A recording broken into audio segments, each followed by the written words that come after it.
Well, some of them already know because they've been there. My good friend Tony La Russa and other guys that have been to postseason and won a world championship, so they already know. Joe Torre, my great friend. You know, for the other guys, I don't know if I need to talk to the major league managers. What I'd like to say is I'd like to talk to the minor league managers. I think that you can look at me right now, so there's hope. I never thought I was going to get a shot, and I know some of you are in the instructional league, your coaches, your minor league managers, and right now the World Series is the farthest thing from your mind. But like I said, if I can do it, you can do it, and you know, this is a lesson for all of us. Certainly a nice touch from Jim Leyland to recognize the minor league managers, the guys who are bringing up the prospects to eventually become stars and play in the World Series. Jimmy Leyland spent about 11 years in the minor leagues managing and coaching before he got a shot to coach at the major league level. You heard him mention Tony La Russa, one of the finer managers in Major League Baseball, the manager of the St. Louis Cardinals. Tony La Russa gave him his original shot as a coach with the Chicago White Sox, and Jimmy Leyland went from there to become a very successful manager, and now for the first time ever he has guided the Florida Marlins to the World Series. Tells you something about the character of a man that at this moment that's what he would be thinking of, are those who are struggling to make their way up to the majors. Now this big house is going to do some rocking and rolling as both of these teams will be introduced. Billy Marlin, the mascot of the Florida Marlins. Remember, this franchise is only in its 5th season of existence. It has made it to the big show quicker than any other team ever. There are 12 teams in the major leagues who have never been to the World Series, and the Marlins, to get there in their 5th year, has been outstanding. The Indians have been around for 97 years, though, and this is their 5th time in the World Series. Cleveland Indians bench players coming out. They will be introduced out on the third baseline, and then the starters are going to be introduced. Number 21, Mike Hargrove. Mike Hargrove, the manager, and let's go to the PA announcer. And now, here are the starting lineups for the Cleveland Indians. Leading off at second base, number 6, Bip Roberts.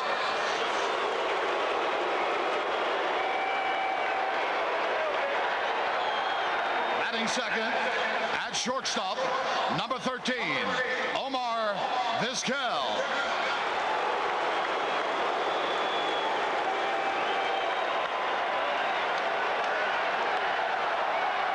Hitting third in right field, number 24, Manny Ramirez.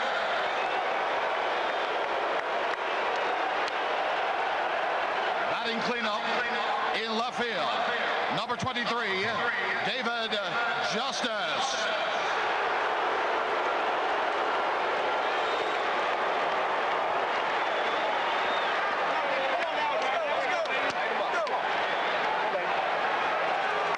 Hitting fifth at third base, number 9, Matt Williams.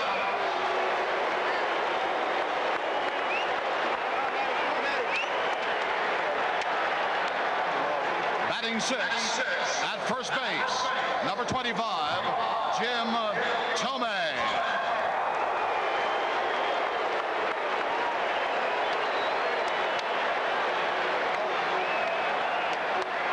Hitting seventh, the catcher, number 15, Sandy Alomar Jr.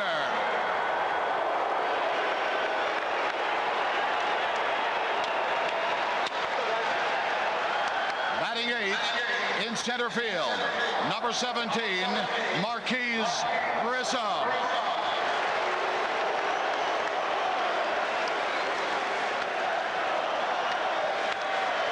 And batting ninth, and warming up in the bullpen, the starting pitcher, number 55, Orel Hershiser. Ladies and gentlemen, the 1997 American League champion Cleveland Indians. So there you go, the Cleveland Indians being introduced, and now The Florida Marlins bench will be coming out on the field to be followed by the introduction of the starters in this game, and 65,000 will greet them.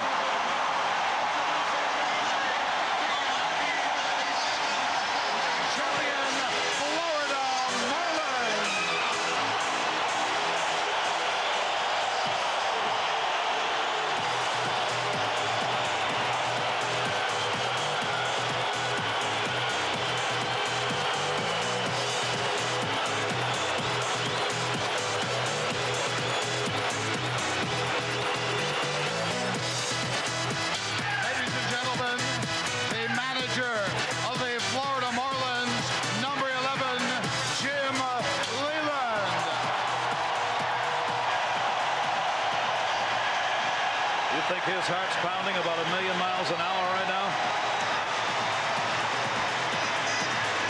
And now, here are the starting lineups for your Florida Marlins. Leading off in center field, number 22, Livan.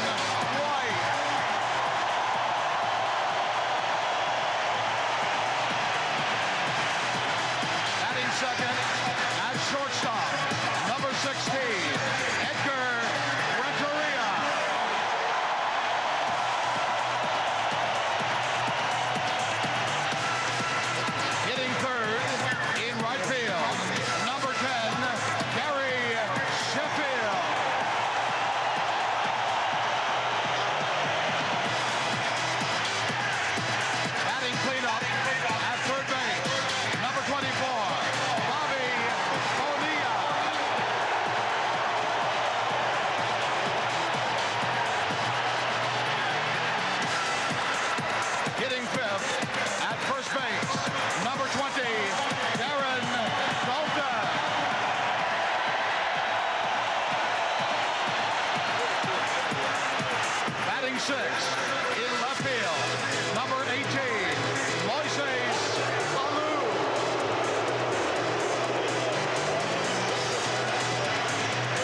number 23, Charles Johnson in the bullpen.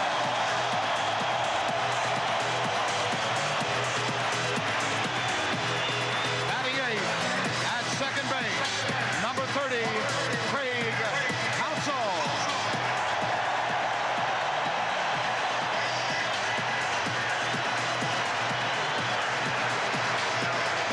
Batting 9th and warming up in the bullpen, the starting pitcher, number 61, Livan Hernandez.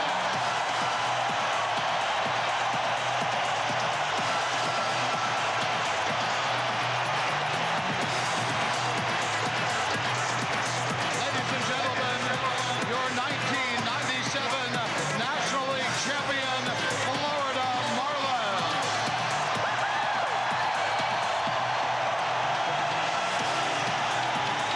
So there you have the pennant winners of the National and American Leagues.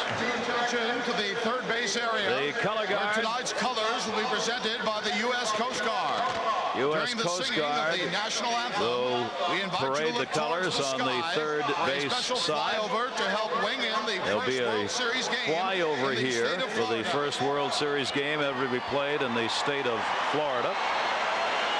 And then there'll be the performing.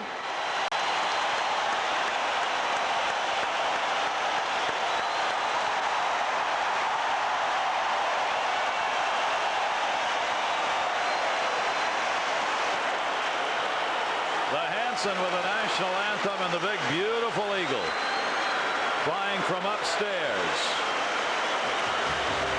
And now what's left to be played is the best of 7 to decide who's the best in Major League Baseball '97. Florida Marlins, the National League pennant winners, Pro Players Stadium just outside of Miami. Billy's season went a little longer than he had thought. The Cleveland Indians, the team that will start on the road, the American League champions, first First pitch, Shamari Daly, a Jackie Robinson scholar, a Dean's List student in his senior year at the University of Illinois Urbana in Illinois, and Rachel Robinson standing there with him, Jackie Robinson's widow. Certainly very proud that the foundation, Jackie Robinson Foundation, got that young man involved at the University of Illinois. He's done a great job while he's been there, sponsored by the Jackie Robinson Foundation. Rachel Robinson has done a great job carrying on Jackie Robinson's legacy. This year dedicated in Major League Baseball to Jackie Robinson, the 50th anniversary of his breaking of the color barrier. One more time, making the walk in front of his players. A final little tap. Ken, just say, let's go get him. And there is Livan Hernandez, the 22-year-old, who will make the start, just his second. It is only his second professional season. 1997 record in the postseason, where he won one game in the National League Championship Series. In relief, he won another, a brilliant performance in Game 5, 15 strikeouts against the Atlanta Braves, and became an instant hero here in South Florida, and he'll get the start for the Marlins tonight. 8-1 in postseason play. This is Orel Hershiser. Well, you go back to his career World Series starts, he's made 4 of them. A 3-1 record, 1988 World Series most valuable player, then a member of the Los Angeles Dodgers, as they had a tremendous series against the Oakland A's. Just about ready. The lineup. These two teams, can they hit better than they've done so far? Hard to believe that won't happen. Yeah, they didn't hit well in their League Championship Series, but it seemed that they got the hits when they needed them. Florida only hit 1 home run. Cleveland Indians, known as a team that can hit home runs, hit 5, but still only hit 193. Let's take a look at the MasterCard starting lineup for the Cleveland Indians under Mike Hargrove. It'll be Bip Roberts leading it off at second base. Omar Vizquel, a great shortstop out of Venezuela. Ramirez from the Dominican Republic will make the start in right field. David Justice in left field. Matt Williams at third base. Tomey goes at first. Sandy Alomar Jr., the catcher. Marquise Grissom in center field, and Orel Hershiser, the starter. There's a look at Livan Hernandez. He says fastball will top out at about 92 miles an hour. Has a tremendous curveball. That was his strikeout pitch against the Braves when he struck out 15. His overall regular season record of 9-3 in his rookie season, with a good earned run average of 3.18. Now, hitters only hit 229 against him during the course of the regular season, and that was the best on the Marlins staff, even better than Kevin Brown, who's one of the top right-handers in the league. So Livan Hernandez really got tough when there was traffic on the bases against the Atlanta Braves. He really got tough and stopped the runners in their tracks. Now a chance to check out the Marlins defensively tonight. It's Alou, White, and Sheffield in the outfield. Bonilla, Renteria, Council, Darren Dalton getting the start at first base tonight. Charles Johnson, is there any better behind the plate? Livan Hernandez on the mound, and here's Darren Dalton, the veteran who came over from the Philadelphia Phillies July 21st. He went from the worst team in baseball to one of the better teams, the Marlins, and he had a chance to nix the deal, being a 10-5 player, 10 years in the league, the last 5 consecutively. But he said he'd go to the Marlins for a chance to play in the World Series. He knew what he was doing. He is here, and we are ready. Settle back, relax around the world. Delighted to have you with us. Major League Baseball International's coverage of the 1997 World Series. We've got them all for you. Bip Roberts will lead it off. Fine regular season, batting at .302, a switch hitter, hitting .231 so far in the postseason, and he will bunt to get on. Bobby Bonilla has already moved in at third base on him. And it's a strike and a curveball from Hernandez. Hernandez, excellent control, and for a rookie, has tremendous poise. I think that's one of the things that impressed the Marlins during the course of the regular season. Roberts takes the pitch up high. 82 degrees, partly cloudy skies, some rain today around Miami. This afternoon it rained a good deal, in fact. There's the postseason numbers for him. You see a significant dip, as you'll note, for many of these players in both lineups. Their postseason numbers nowhere near what they were in the regular season. That's going to be a base hit in the corner off the changeup. Biff Roberts going into second base. There'll be no throw on him. And Roberts leads it off with a double. Ken, you and I were talking about this very thing before the game. Well, the hitting might pick up. Both Roberts and Vizquel at the top of the order for the Indians didn't do much in the American League Championship Series. You saw the changeup hang right in the middle of the plate. And Gary Sheffield playing over towards right center. Usually Biff Roberts does not pull the ball that much. And it's an easy two-base hit to lead off the World Series. And you love to jump on top early, especially if you were the road team. Bunting to move him up. Omar Vizquel, a great bunt. Johnson guns him out. But it's a sacrifice, and it worked. One of the game's fine bat handlers, Omar Vizquel, 16 sacrifices during the regular season. Well, if you're not going to hit, you got to find ways to help your team score some runs. Vizquel lays down a good bunt. It was a tough chance for Charles Johnson. He uses a strong arm to throw him out, but it does move the runner over to third. So the Indians are trying to get a jump in this series, score a run early, give Orel Hershiser a cushion. Runner on at third base now with only one away. Biff Roberts, and Manny Ramirez is coming to the plate. A chance for an RBI, and look at this. In the first inning, first half inning, the infield is being drawn in. They want to make the play at the plate, so Jimmy Leland figuring it's going to be a tight, tough game with not a lot of runs. So he wants to try and cut off the first one. He certainly does, and particularly the way his club hit, and maybe the Indians hit during the American League Championship Series. Feel that Livan and maybe Hershiser aren't going to give up many runs. Ramirez takes the breaking ball for a strike. Remember, all of these Cleveland hitters are taking a look at Livan Hernandez for the first time. You know, it's interesting. The Indians are known as a power club, and they use little ball to try and score a run in the first inning. By little ball, I mean bunt. Move the runners around with the bunt and sacrifice hits. Breaking ball again. That misses outside. Ed Montague, the home plate umpire, working this game. There is Montague, who's known to have a fair strike zone. Both sides, players and managers agreed. Dale Ford, Joe West, Greg Kosk, Randy Marsh, and Ken Kaiser. 3 from the National, 3 from the American Leagues.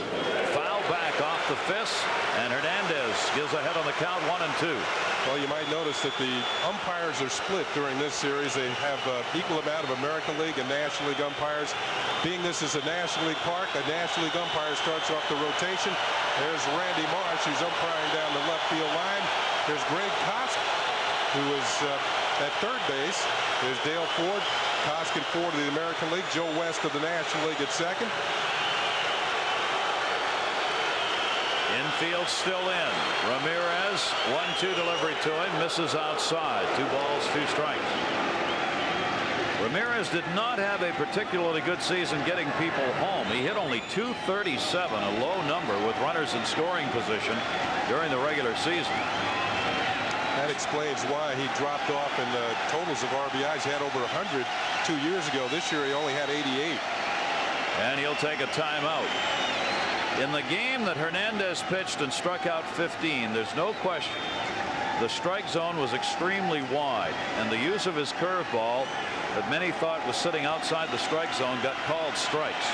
How will he fare if that strike zone is not as large here in this game? 2-2 delivery. Ramirez takes the fastball away, 3-2.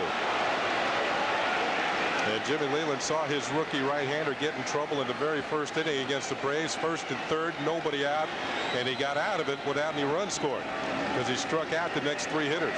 He could use a strikeout right here of Manny Ramirez. Hernandez with that infield drawn in on a ground ball. Remember, Roberts does not have to break to the plate. Breaking ball outside. Good stop made by Johnson. That saved a run. Roberts stays at third. That one bounced in the dirt, and Livan Hernandez gives up a walk. Maybe some first inning jitters. Remember, his curveball was the out pitch, as Gary mentioned. Bonilla came over to talk to him back in that 5th game of the National League Championship Series. Charles Johnson goes to the mound along with Edgar Renteria. Bonilla told him to settle down. And he said if the runner on third scores, we're going to have to score a run anyway to win this game. So he tried to settle the rookie down. Hernandez didn't let that run score from third base. He struck out the next 3 guys. He's been very unflappable in his appearances. Biff Roberts on at third, on at first base Ramirez. Only 1 away. The infield will back up for a double play. David Justice takes a strike. Justice going from the Atlanta Braves to the Cleveland Indians, right back into his 4th World Series. A great regular season, 33 home runs, 101 RBIs. He's continued that in the postseason. He's batting .300 in postseason play with 1 home run. A dangerous hitter. Fastball up high, 1 ball, 1 strike. You mentioned the postseason experience, and the Indians are heavy on postseason experience. They have 14 players who have played in the World Series. The Marlins have only 4. And I think that has a lot to do with the way you play early in the series, maybe not as far as late in the series go. Justice has got a base hit into center field. Roberts scores, and the Cleveland Indians have a 1-0 lead, the 3rd RBI of the postseason for a red-hot season-long David Justice, stopping at second Ramirez. So Hernandez does give up a run in the first inning here and makes a pretty good pitch to David Justice. But one thing that Justice did that maybe the Atlanta Braves didn't do, especially the left-handed hitters, he hits the ball right back through the middle.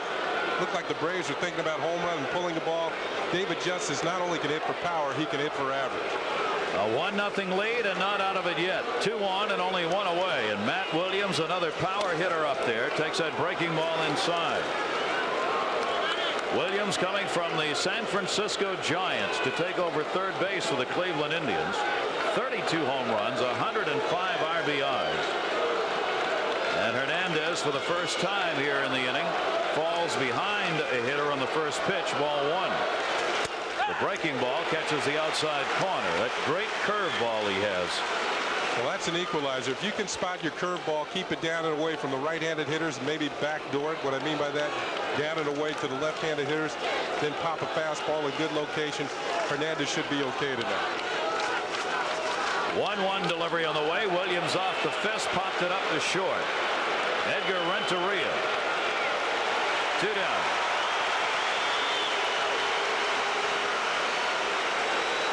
Runners have to stay. Infield fly rule is in effect. They don't move anywhere. Now, this is an example of what I mean by spotting the fastball. Up and in, ball running in on the hands of Matt Williams, who pops the ball straight up to the left side. Williams is a good low ball hitter. They got that particular pitch up and in. Now Jim Thome will be coming up as Williams heads back. 1-0 lead. Indians on top against Livan Hernandez. Thome also with power and fouls that one off. Chance for Livan Hernandez to get out of this inning, though, giving up only 1 run. Against Hernandez in the National League Championship Series, Atlanta went 1 for 11 with runners in scoring position, so Cleveland's already equaled that number here in the first inning on the base hit by David Justice. Charles Johnson goes out to have a word with him, and Bobby Bonilla comes over as well. That was a brief word from Bonilla as he heads back to third base. Jim Thome batted cleanup most of the year for the Indians. Now, he has struggled in the postseason, and you saw the total of 40 home runs. He hasn't hit a home run since September the 14th. So he has struggled, and manager Mike Hargrove drops him down in the lineup. He's hitting .071 since that date of that home run, Ken. Wow. Pitches outside for a ball. That's almost nothing. Well, here's a guy with over 100 RBIs, one of the most feared left-handed hitters in the American League. But as you can see in the postseason, it just hasn't happened. This is a career .288 hitter. 28 years old. Thome, big cut. 1 ball, 2 strike count. Kind of reminds me of Ryan Klesko of the Atlanta Braves. The same type of hitter, great power. Thome may be a little bit better batting eye at the plate. He walks over 100 times every year, but he will strike out over 100 as well. Fans on their feet here in Miami. Hernandez trying to get out of the inning right here. 2 balls and 2 strikes, misses away. Well, the one thing that's already happened, Ken, Cleveland's been able to get a long look at this right-hander here in the first inning. He's faced at least 6 batters in this inning. They've seen a few pitches, the breaking ball, the fastball. That might help them the next time through the order. 2 balls, 2 strikes, 2 on. Thome just fouled that off the end of the bat. Well spotted to the outside corner. Those are the pitches that the Braves are missing altogether. Charles Johnson setting up on the outside corner. Pitch is headed right for the glove. Looked like a little cutter that was fouled off by Thome. Thome looked like he wasn't going to swing at that pitch, and at the last second said, "Oop, that's pretty close." Ramirez on at second base, Justice at first. Anything hit, they're running. 2 down, 2-2 count. Outfield deep on Thome. Ground ball towards second base. Counsell over, will go to first, and that's the inning. But Cleveland picks up a run on 2 hits. They leave 2 on. Florida coming up.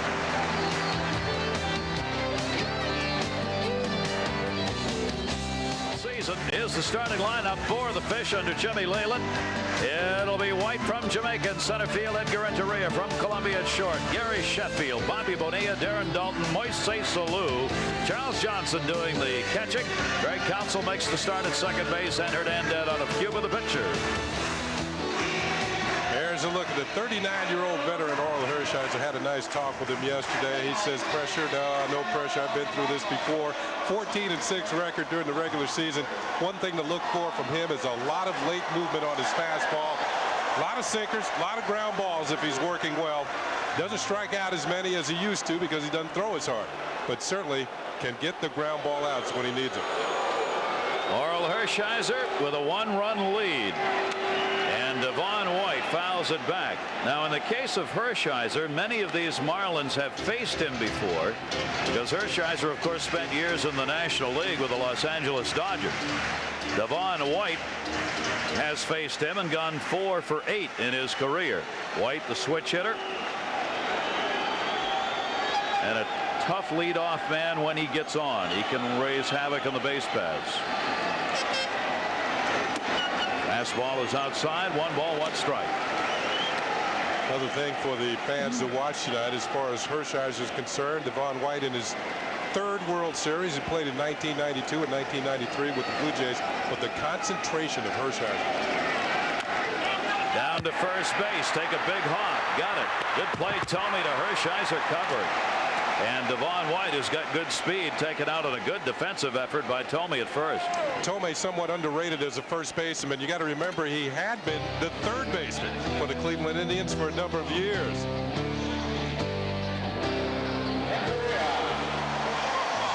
So Thome, who moved over to first after the Indians had made the deal for Matt Williams at 3rd base. In fact, they told Thome, you know, if you don't want to move, we'll figure something else out. He'll say, I'll go right over to first base. Going to bring a Gold Glover to play 3rd base here, Matt Williams. Hey, who am I to say I should play 3rd? Not a problem, right? Not a problem at all. Hershiser gets the first out, and as Ken noted, it was a ground ball.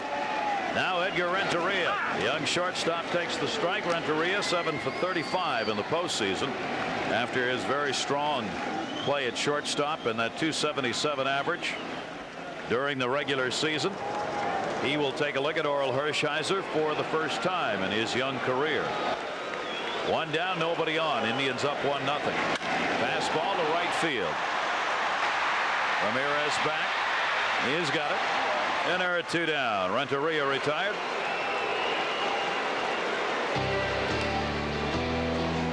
Well, now a chance to check out the Cleveland Indians on defense tonight. David Justice in left field. He's been DHing quite a bit of late because of an injury to his throwing arm. He has to play in the field here at National League Park. Grissom in center, Ramirez in right. Williams, Vizquel, Robertson, Thome ran out the infield. Sandy Alomar will be doing the catching, and the veteran Orel Hershiser on the mound. There's a look at David Justice, former Atlanta Brave. Never played left field before. He's always been a right fielder. Tonight he finds himself in left field at Pro Players Stadium. Little concerned in the outfield for Cleveland as to whether or not, you know, they're going to make the big plays or not. When you've got somebody, Sheffield up, you've got Justice in left field, who hasn't been out there, spending the time as a DH. Remember, the DH rule in the World Series applies in the American League ballpark, in the National League ballpark, where we are for Game 1 and Game 2. Then the pitchers have to hit, so Justice has to find a place to be in the lineup. So he's out there in left field. Moises Salou watching intently. Pitch taken down low from Hershiser. 2 balls and no strikes. Gary Sheffield, a couple of home runs in the postseason. He's been one of the few Marlins that's been swinging the bat. He's hitting better than he did during the regular season. And there's a target. He's hit a few out there. Yeah. He has faced Hershiser before. That fastball misses down low.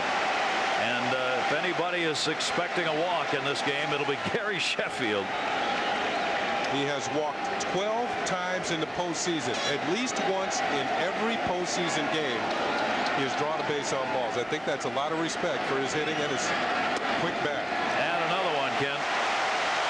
Gary Sheffield, 3rd most walks in the National League during the regular season, 121. Adds another one here in his first at-bat against Hershiser. 1 on, 2 down. Looks like Hershiser is going with the Atlanta Braves scouting report. If you can pass on Sheffield, just do so. His on-base percentage now is .553 in the postseason because of all those walks. You know, there's such a thing as driving in runs, but you have to score them as well. Sheffield has scored 9 times in the postseason because he has been on base so many times. You have to set up your teammates if they're not going to pitch to you. I'll see if Bobby Bonilla can take advantage. Orel Hershiser was the most difficult pitcher in the majors this year to run on. He has a number of different moves over to first base. It is very tough to get a good lead on him. Bonilla, switch hitter, strike 1.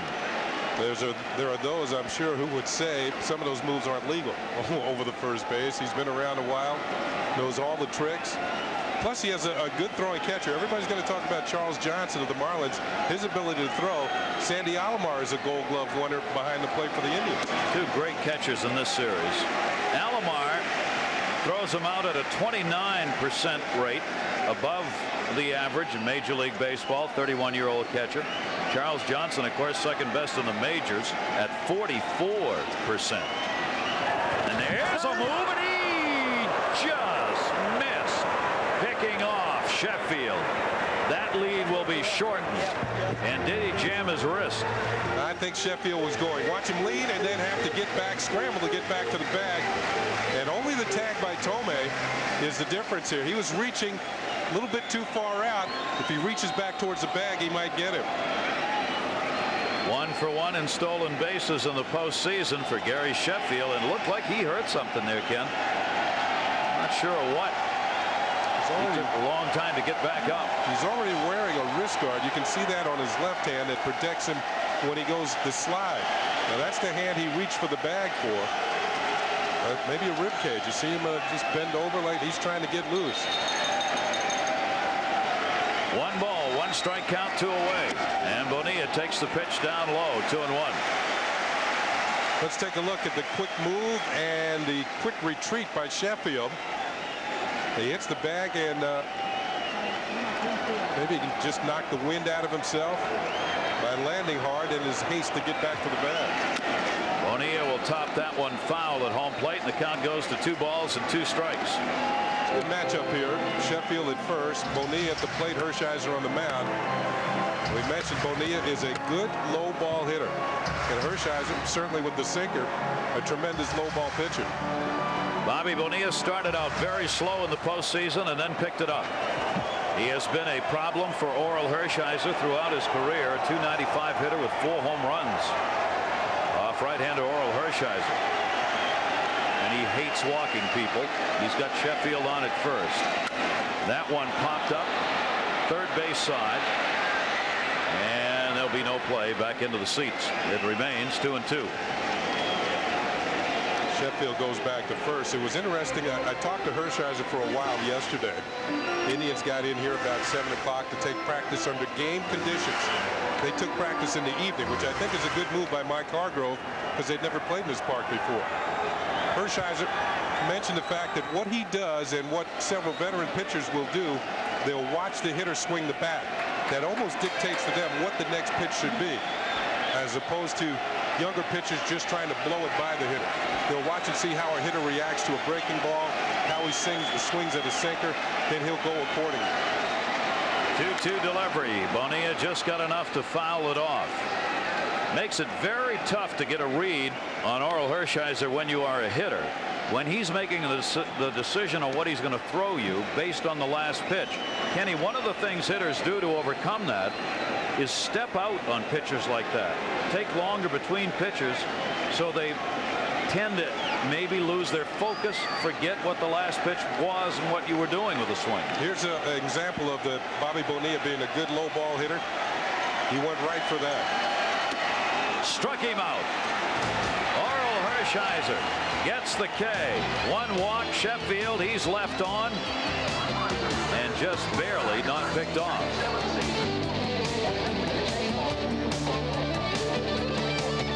Tonight's presentation of the 1997 World Series being brought to you by MasterCard, the future of money, and by Pepsi, Generation Next. Around the world, we are delighted to have you with us here in Miami, Florida for Game 1. And a 1-0 lead as we go to the second inning, and the Indians will have the bottom part of the order coming up. Alomar leads it off, and Hernandez is up high to him, ball 1. Grissom and then the pitcher Orel Hershiser will follow here. Sandy Alomar, 21 home runs, 83 RBIs during the regular season, and that powerful .324 batting average that he put up. Hershiser is going to get a chance to hit as he puts that hitting glove on. 1 ball, 1 strike. Well, one thing after hitting all those years in the National League, certainly not a stranger to the lumber. Capable of getting runners over with the sacrifice bunt. Like all pitchers, he loves to hit. Yeah. Pitchers think they can hit, and hitters think they can pitch.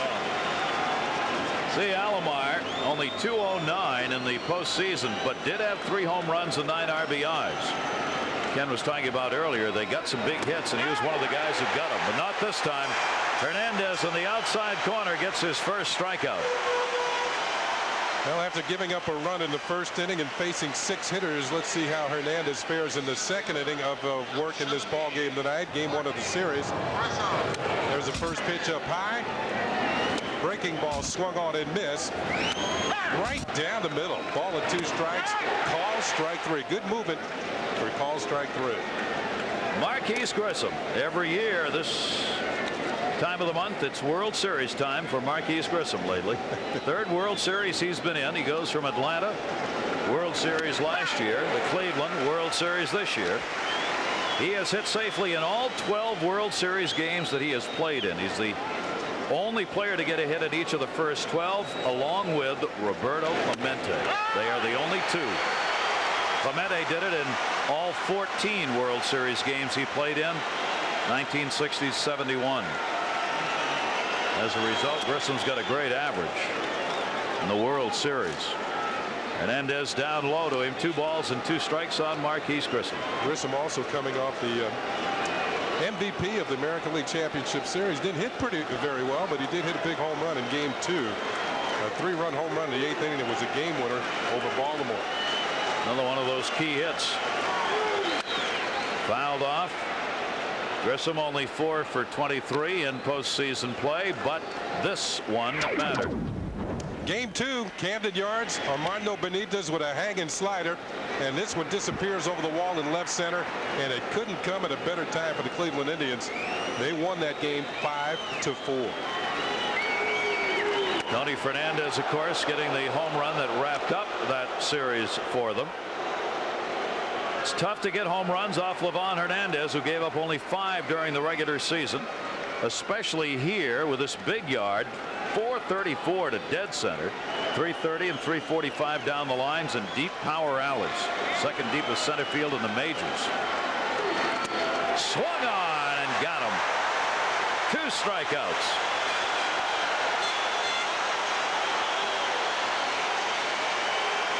Now you've heard of basketball, a little one-on-one, maybe in the backyard. This is one-on-one in front of 65,000 people. Fastball right down the middle. Challenges Grissom, and he's not up to the task. Can't catch up to it, and has struck out.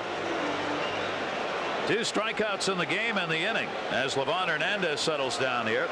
Now Orel Hershiser. Hershiser got 3 at-bats during the regular season, went 0 for 3. Back in '88, when he was the World Series MVP, he had 3 hits in a game when he threw a 3-hitter against the Athletics.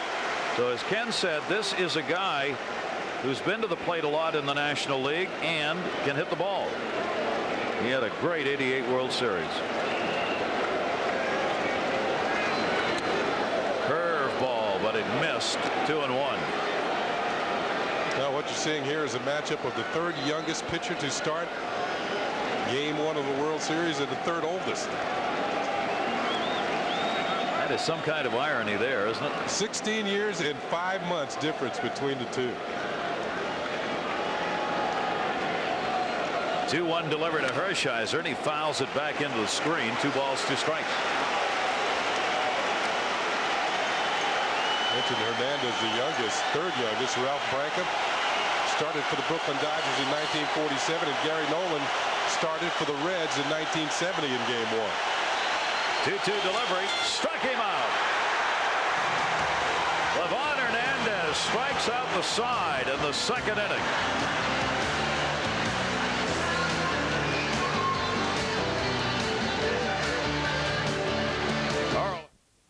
A leadoff double by Biff Roberts and an RBI single by David Justice.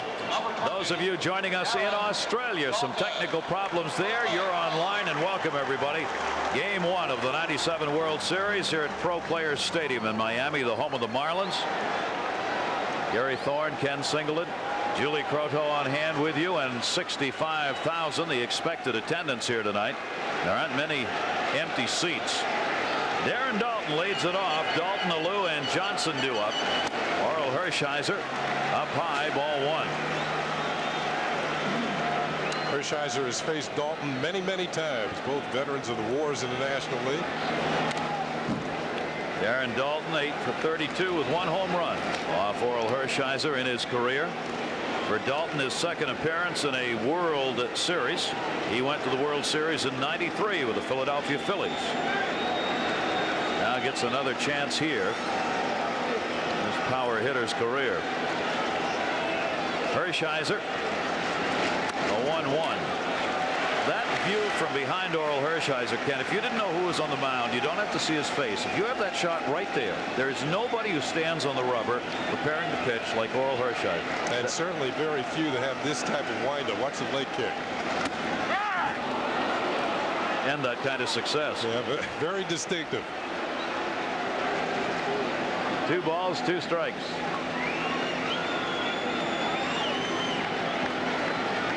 He stands almost at attention with both feet on the pitching plate.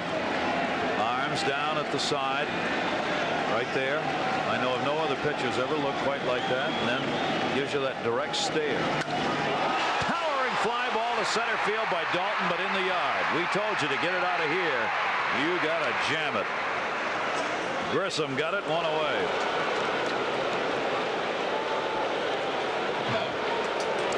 Between innings, Orel Hershiser in the dugout. Maybe not as warm as it can get here in South Florida, but still warm enough. What do you do? Bump his head? Right on that overhang right there where that duct is, and you got to straight in the middle of the dugout. Walked right into it. Shows you how much he's concentrating. Nah, seriously. Yeah, I know. Wasn't even looking. 1 down, nobody on here. Moises Alou up against him. Alou 4 for 29 in the postseason. After that 292 during the regular season, led this team in home runs, 9th in the National League in RBIs. They play him to pull the ball, and he fouls it off in a 2-strike count. Orel Hershiser up on it in a hurry. Alou, of course, playing with that bad wrist that kept him out of a couple of games. Always concerned as to how that's going to impact. He drew a home run back. That glove hand, when he reached over, stretched out the ligaments a bit, and that wrist hurt. He couldn't hit for a couple of days. That left hand is the one, even though he's got both wrapped. It's the one with the big marker on it there, the dark wrap. 0-2 delivery. Jammed him and got him. Hershiser starting out red hot. 2 strikeouts. Good sinking action on the fastball. As we look at the series of pitches, to Moises Alou that it led to the strikeout. Looked like an off-speed pitch for a strike. Fastball, good movement, and then a sinker strikes him out. There are some over in Baltimore that think that the Hershiser might be doing a little something to the baseball to get it to sink a little more. Of course, being a veteran, he might have learned it somewhere along the way. Pretty good chance of that. Yeah, but you know, he said emphatically in the newspaper today, I don't cheat. I don't want any youngsters out there thinking that I do. Question is, does he throw a spitter? He has so much water all over his body and his head between innings. He's been accused of coming back out, putting his hand to the back of his head and then wetting up the baseball, right like here. Not going to do it with that hand, though. Not with his left hand. It has to be with his right hand to get the job done. He has a right when he steps off the mound to go ahead and do all of this. When he's on, he probably doesn't need to do anything. No, except throw the ball near the plate. Got a lot of good movement on the sinker. Good breaking ball. Take something off, add a little. He's got two down here, nobody on. And a 2-0 count. Charles Johnson down to third, right off the fist. Matt Williams up with it. Williams over, and he got him. And Hershiser comes right back and retires the Marlins in order here in the second inning. We've completed Game 1 of the World Series. Cleveland with the 1-0 lead as we go to the third inning, and we want to remind you, if you'd like to keep up with the latest World Series news and updates, including all the baseball information you could possibly want, we invite you to log on to MLB at Bat, Major League Baseball's website. Tap it in, www.majorleaguebaseball.com. Let us know how you're enjoying the game wherever you may be around the world. Right now, Orel Hershiser is enjoying it. Jimmy Warfield, longtime trainer of the Cleveland Indians, working on Hershiser, trying to cool him down here in South Florida, but that's something that probably will not happen once this series moves to Cleveland. I hear the temperatures get cold up north. It is fall up north. Livan Hernandez pitch, missing way up high. Leadoff batter Bip Roberts, who doubled and scored in the first inning. We'll have dramatic changes in the temperature in this World Series. Games 1 and 2 will be played here today and tomorrow.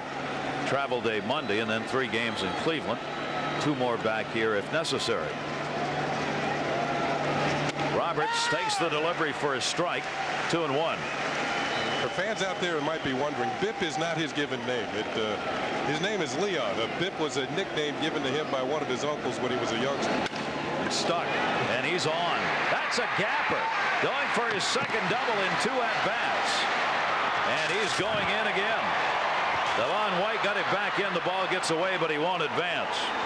And Bip Roberts, hitting only .231 in postseason play, has 2 doubles in 2 at-bats in Game 1 of the World Series. And serving as an igniter out of the leadoff spot. He only had 3 hits in the American League Championship Series. He has 2 already. And the Bipster will be headed for second base after this gapper to right center that's run down by Devon White. So trying to get something started once again for the Cleveland Indians. Bip Roberts has never appeared in the postseason until this year. He was with the Kansas City Royals early this year. He must feel like a kid at Christmas after getting traded to the Cleveland Indians, and now they're in the World Series. And he's taking full advantage of it. He's on at second base with nobody out. Hernandez now has had the leadoff man on 2 of the 3 innings in this ball game. Yeah, Kansas City finished in a basement in the American League Central. Yeah. Omar Vizquel with that sacrifice bunt, and they're looking for it again with that runner at second base. Bloom making its way across the field, but out of play. Popped that one up and fouled. Vizquel got the sacrifice. Same situation in inning number 1. An excellent partner. What he is trying to do is, third base coach Jeff Newman gives the signs, trying to make Bobby Bonilla field the bunt, give up his position so Bip Roberts can sneak in right behind him and take third base. Bonilla cheating in, squares again, way up high. Bonilla is trying to play it halfway. He wants to stay back there and cover third if he can. 2 of the top bunters in this game. Renteria with Florida led the league with 19. Vizquel third in baseball. That pitch is taken inside. And Hernandez falls behind here. 2 balls and 1 strike. Now, one way a pitcher can combat a hitter that's trying to lay down a bunt is throw a high fastball. That's tough to get down, but it's also tough to throw for a strike. So that's why he's falling behind on the count, 2-1. Vizquel lashes that one down the line. He got a hold of it. Sheffield over to make the catch, tagging up Roberts. Well, that's not how they plan to get it done, but it's the same result. Instead of a 30-foot bunt, he hits about a 320-yard fly ball. And there's Bip Roberts over at third base. Well, he's still at third base, the same as he was in the first inning. Vizquel kind of crossing up the Marlins. They think he's going to lay one down. They throw a fastball down the middle. He jerks it to right field. Sheffield makes the catch. And Bip Roberts will tag at second after the catch is made. Now watch him go back. In order to advance, he has to wait until the catch is made. Then he can move up a base. If he leaves too soon, he will be called out. He has to wait till the ball is actually caught by the fielder. That is not a sacrifice for Vizquel. Now the infield is drawn in again, and the pitch is up high. There are many of us who follow baseball who think that ought to be a sacrifice if you get him moved up. But the rule is you got to be trying to sacrifice a man, not just move him up incidentally while you're trying to get a hit. There's Manny Ramirez with that 214 postseason average. That one taken inside, and Hernandez falls behind. 2 balls and no strikes. I think Manny Ramirez, of all the hitters in the Cleveland lineup who did not hit during the postseason, I think he's a young man who could really bust out of it. Hit .328 during the regular season and poised right in front of some other good hitters in the lineup. Check swing and did not go around on that. Now a 3-ball, no strike count on him. You do not want to be working around guys who are hitting .214 in the postseason, at least to start. I think Hernandez walked him in the first inning with a runner at third and 1 out, just so he could set up a double play and get out of the inning. And it seems like he's trying to do the same thing again here. Way up high, walked him again. So the second walk given up of the game, and Ramirez has both, putting runners at first and third, 1 down. Bip Roberts, the lead runner at third base, and over at first, Ramirez with Dave Nelson, the first base coach. Larry Rothschild, pitching coach of the Marlins. And David Justice, who has an RBI, getting the single in the first inning, will come to the plate. Yeah, I mentioned that Hernandez is the 3rd youngest pitcher to start game 1 of the World Series. I also mentioned Ralph Branca with the Dodgers in '47. And Gary Nolan with the Reds starting game 1. They were younger than Livan Hernandez. Game 1 for the Reds in '70 for Nolan, but each of them lost their starts. A tough thing for a young man to do, even as cool as Hernandez has been. And he misses up high to Justice. Now he has, in the first inning, he threw 5 strikes, first strikes to 6 batters. In this inning, 1 out of 7. Falling behind hitters, popped up and out of play by Justice. 1-1. Not much room here at Pro Player Stadium in foul territory. So anytime you see a ball popped up behind home plate, it will usually reach the seats, the same down either line. And that is beneficial for the hitters. Other stadiums, more room in foul territory. Balls can be caught for outs. Not here. David Justice, 1 ball, 1 strike count, 1 away.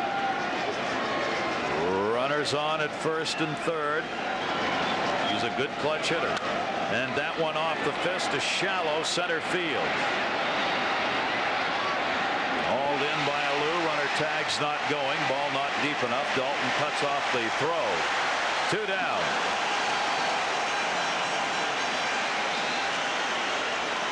That was a big out. A tough RBI man, and Hernandez gets him out. Jimmy Leland breathing a little easier, but they're not out of the inning yet.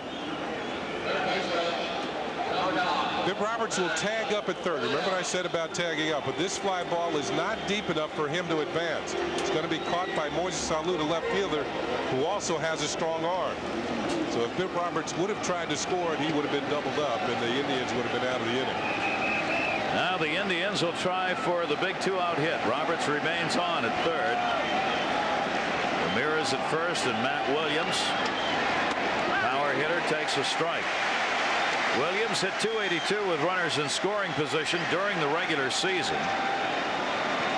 Counted on to pick up RBIs for this team this year, and indeed did that, and has done it in the postseason with 5 runs batted in. Off the fifth outside of first. Dalton over will run on a roll. You mentioned Williams with over 100 runs batted in this year, 105 to be exact. But unlike David Justice, who just hit, Justice was kind of hot throughout the season. Matt Williams was up and down. He had peaks and valleys as he adjusted to coming over to the American League. For stretches, he was one of the toughest outs in the league, and for others, he was just one of the easiest outs in the league. Finished strong. Livan Hernandez already up to 56 pitches with this delivery. 2-strike pitch. 1 ball, 2 strikes, 2 down, and 2 on. 1-0 lead for the Indians. Hernandez has had to work very hard here early in this game.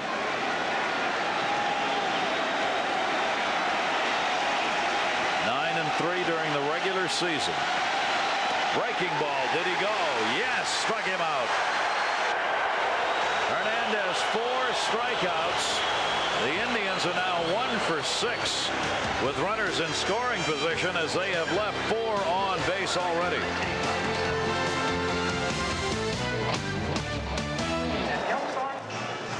Nothing. Cleveland leading it in game 1 of the 1997 World Series. 20 years ago, a World Series moment, Ken. It certainly was. Mr. October, the legend grew. Tying Babe Ruth most home runs. World Series game 3. Oh my. Saw Reggie here. He's around. Yeah. Reggie's around. World Series, everybody's around, aren't they? Yeah. Orel Hershiser goes back to work here in the bottom of the 3rd inning. Craig Counsell, the second baseman, leads it off. Then Hernandez, the pitcher, and Devon White, top of the order. Against Hershiser, who has walked 1 and struck out 2.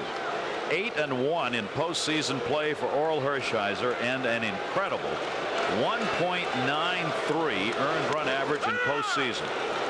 That ERA ranks as the 5th best ever, with the names of Christy Matheson, Waite Hoyt, and Bob Gibson, the only guys in front of him. I saw Bob Gibson pitch the first 2 a little before my time, but Gibson, you go back to the World Series against the Detroit Tigers, he still has a record of 17 strikeouts in a World Series game. Marquise Grissom showing off his basketball skills. He got up on that. Dunked out. Yeah. That's some pretty elite company. Right now, his ERA, including what he's done in this game, he's down to 1.90 if you include this game. So you see he's almost caught Gibson. Now that'll change depending on how this game goes. But wow, that's hefty numbers in the most difficult part of a season, postseason play. 1 ball, 1 strike count on Counsell. Breaking ball, that was right there. 1-2. You notice with Hershiser, just about every pitch is around the knees. If he misses, he usually misses below the knees. And if he pitches upstairs, it's for a reason. He wants to get somebody thinking down and then bust them up. Breaking ball. That's a fair ball by Craig Counsell into the corner. Ramirez over to get it. Counsell at second base with a double in the first hit for the Marlins in World Series history.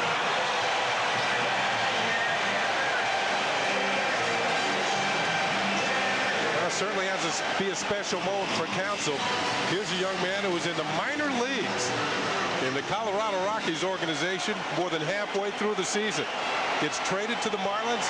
They call him up to the big leagues.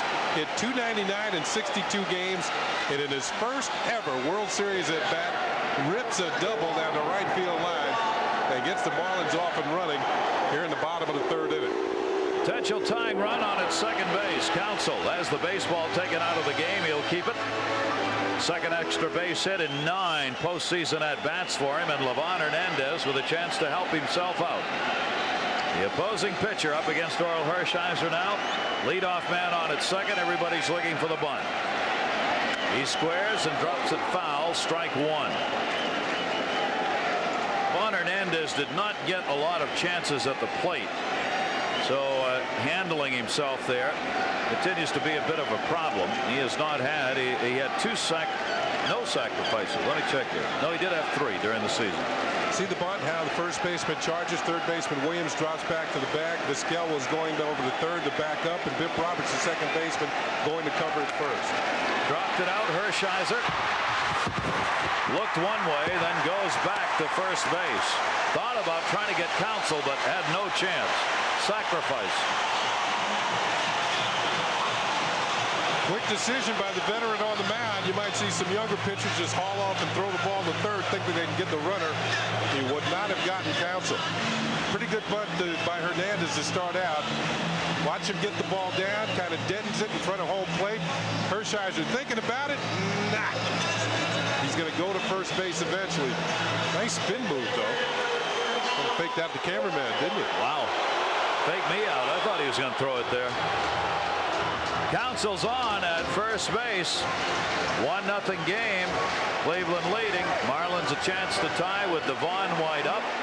And the infield is drawn in. So both teams playing this tight to the vest right from the beginning. Devon White grounding out his first time up. RBI opportunity for him. One of the Marlins' good clutch hitters. 308 with runners in scoring position this year. Fouls that one back. 1-1. You mentioned the World Series rings. We showed the fans at the beginning of the game the World Series rings that you have and I have, and Devon White already has 2 of them. With the Toronto Blue Jays winning back-to-back World Series at '92, beating the Atlanta Braves, then coming right back the next year, and they beat the Philadelphia Phillies. 2 times he's been there. He went home a winner. 34-year-old. Facing Hershiser, who wants that ground ball or a strikeout here, or a pop-up, anything that'll keep that runner at third base. White takes the pitch down low. 2-1.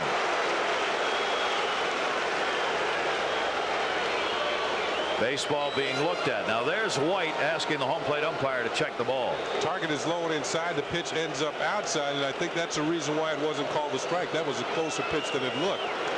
Sometimes umpires feel that the pitcher misses the target by that much. It can't be a strike. 2-1 delivery. That's outside. 3-1 on White.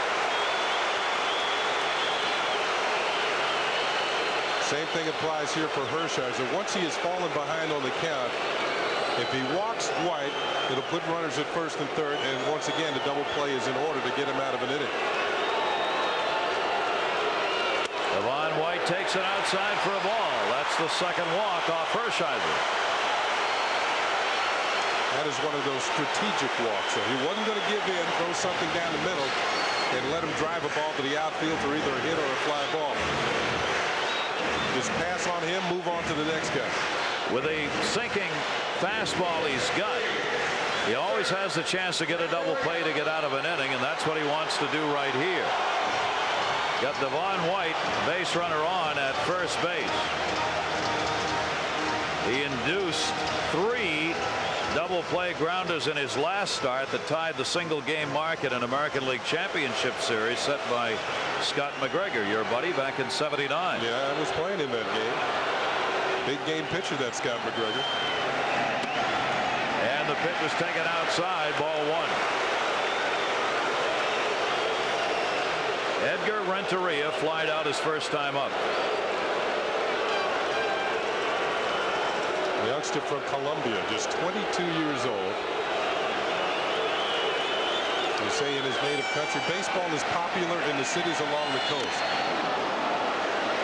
especially where he's from, Barranquilla. And he is now like a national hero. He's bigger than some of the soccer players, and soccer is #1 in that country.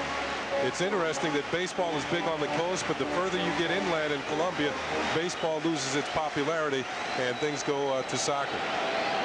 He's going to be a hero for a long time. Yeah. Only 22 years old. 1-1, 1 away, ground ball down to first. That'll get a run in. The only play is right here. Tag put on. Tomey. They could not turn 2, and this game is tied. Renteria gets the RBI as Counsell scores.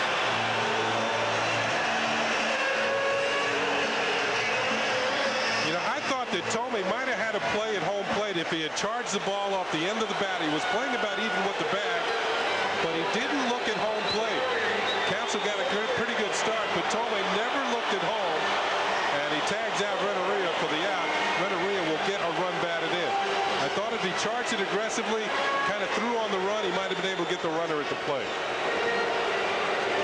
Here's a look. Counsell breaking off the bag at third on contact, and Thome immediately decides, well, I've only got one play, and it's Renteria. Edgar Renteria gets his second postseason RBI to tie this game 1 apiece. White is on at second base, having advanced on the out.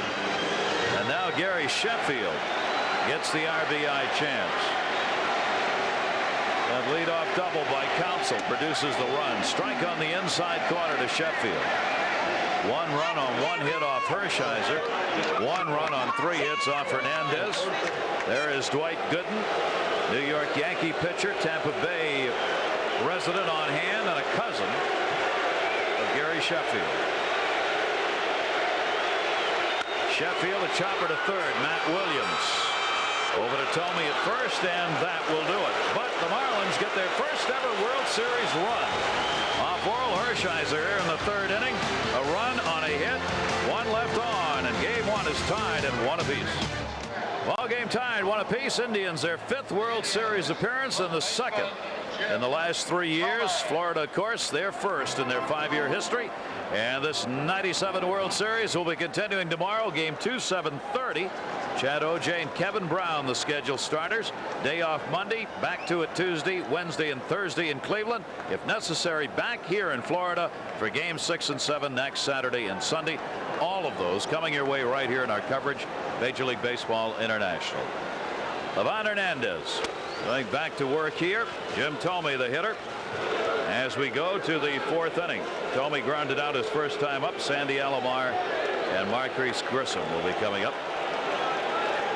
Cleveland fans had to wait a long time. We mentioned they've been in the series 5 times and twice in the last 3 years. But before then, they waited 41 years to get to the Fall Classic again.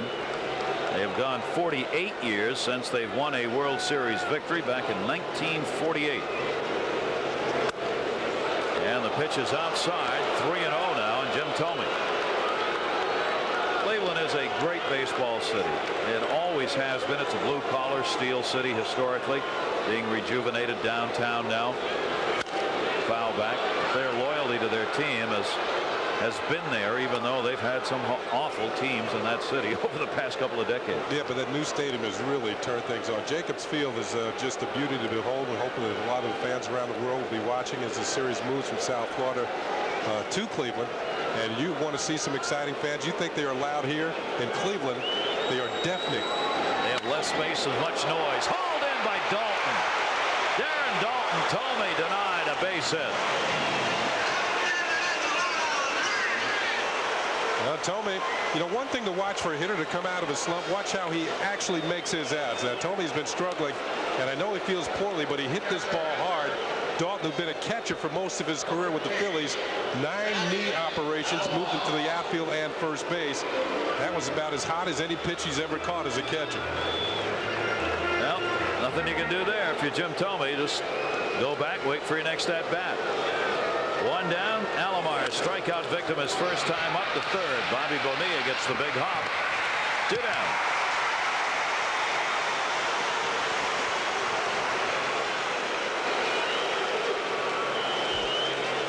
Well, we mentioned it, 9 rookie pitchers who have started World Series game number 1. 9 other rookies have done that, including Joe Black, who's sitting next to Rachel Robinson. Joe Black was a rookie with the Dodgers back in 1952. In fact, he was Rookie of the Year that year. He started game 1 and beat Allie Reynolds, but the Yankees went on to win the series 4 games to 3. There's an extra base hit down the line. Marquise Grissom on his way to second base. Sheffield will get it back in, and Grissom is on. So he is 1 for 2, and he continues his streak. Every World Series game, 13 of them, that Marquise Grissom has played in, he has had at least 1 hit. Marquise turns it up a notch in October. You know, if he'd hit for more power, there might be a new Mr. October instead of Reggie Jackson. This time it's a 2-base hit for Grissom, who curls one beyond the first base bag down the line past Dalton. And he's in scoring position with 2 outs. That is the 4th hit off Livan Hernandez, and 3 of them have been doubles. Grissom on at second base. Orel Hershiser. Indians have already stranded 4, 2 in scoring position in this game. Hershiser struck out swinging, one of 4 strikeouts Livan Hernandez has picked up in the game. Taking the pitch, and he missed up high with it. 1 ball, 1 strike. For those of you who might be wondering about Joe Black's start in the 52 series, the Dodgers did win that game 4-2 on a home run by Duke Snider. Another Hall of Famer. Yeah. Joe Black now working for Major League Baseball. There he is, and a wonderful guy. Oh, yeah. Great storyteller and loves the game. 1 ball, 2 strike delivery. Hershiser tries to bunt his way on. Great bunt. Hernandez will get it there in time, but a good effort. However, stranded at second base, Marquise Grissom, as Hershiser couldn't move him around. Hernandez says, I got it. And he did. 1-1.